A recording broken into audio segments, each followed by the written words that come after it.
Nazdárek lidi, zdraví vás Enemies našeho prvního let's play videa. Ne, let's play ne, bude to informačka, že jo, Red Bulle? Ano. Pozdrav. Ahoj. Pozdravuju. Od Enemise. OK. Mám vás pozdravit od Enemise. To je můj nick, ale tady se jmenou Fire, že jo? Jo. Fire? Já jsem Red Bull, ne Fire. Já jsem Fire nebyla, to je jedno. No, tak proč mi říkáš mě Fire? Já jsem říkal, že se nejmenuju tady Enemies, že se jmenuju Fire, ty vole. No, to jsi taky dobře nebyl, co? Blbče. To je jedno. A my jsme tu informačku, přestaň vzpomínat ty smajlíky. My jsme tu informačku založili kvůli tomu, že tady budou plánovaný, nebo to, co se tady bude natáčet, že jo?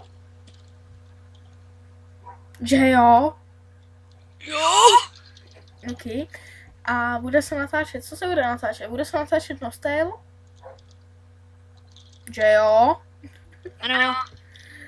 Minecraft? To já nebudu natáčet, protože mi nejde.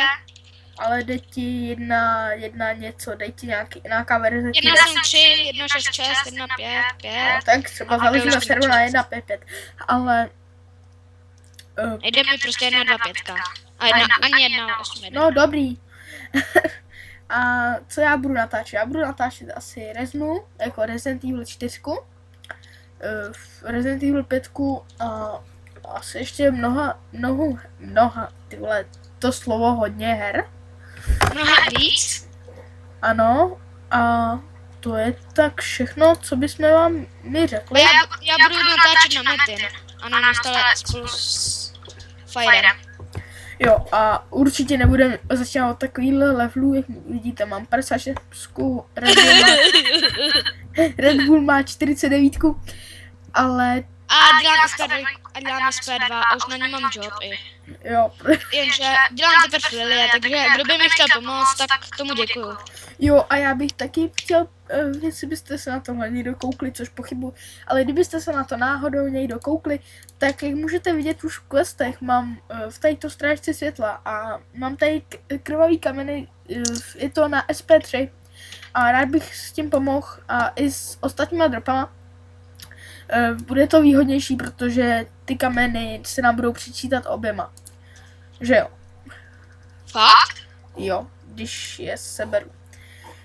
Ale musíme být snad na stejný, nemusíme, nebo musíme být na stejný mapě, no. Co mi to trošku... No, ale já mu dám skámoš z jedný mý postavy z Redmaga 44, pár káček nějak 906 tisíc a on mi potom vrátí 1,5 k a dáme je sem na tady tu postavu. Víte jo, protože přece jenom, jestli už někdo z vás je expert na Nostal, tak ví, že SP3 musí zaplatit 1 mega a SP4, když se udělá, musí zaplatit 4 mega, což je hodně krutý, ale myslím, že to je i výhodný. To VKčko třeba, že jo, Red Bull, jak budeš mít VKčko výhodný. Myslím, že to je... A VKčko je nejlepší karta, pozor na to. No, a je tam to... můžou pouze lukostřelci. Jak... pouze pro koho, protože VKčka mají víc plošáků, no. I když krušové jsou docela silní taky. Takže my se s váma loučíme. Asi, že jo? A... Tak řekni nashledanou. Nashledanou, dámy Fanta! a pánové. Fanta, teda Kofola. Kofola fuj, Coca-Cola, vole.